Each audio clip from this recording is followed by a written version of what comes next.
Okay, I gotta say, I haven't watched the most sprints in the world, but I definitely have never seen a sprinting form like this one. So, the U20 World Championships has been going on, obviously very under the radar given how it isn't a huge event, but this kid from South Africa may be one of the most interesting raw talents I've ever seen in this sport.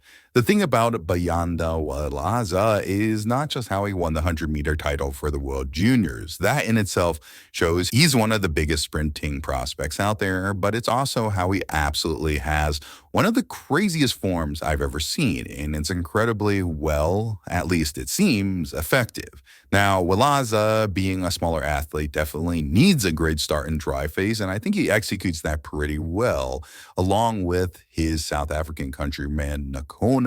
And this allowed for a key advantage going against one of the fastest men in the field, Bonson, from the middle lane.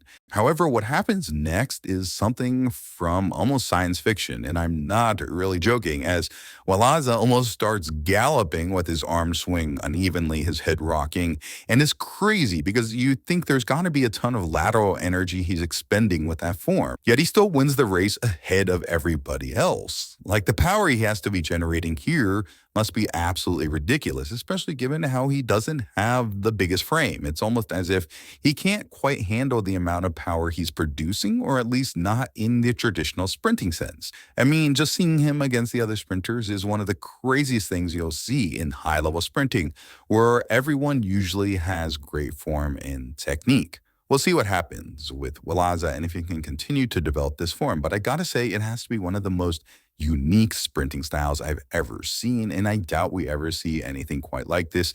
If you enjoy unique breakdowns of athletics, covering things in the sport you may not have seen otherwise, be sure to like and subscribe. See you in the next one.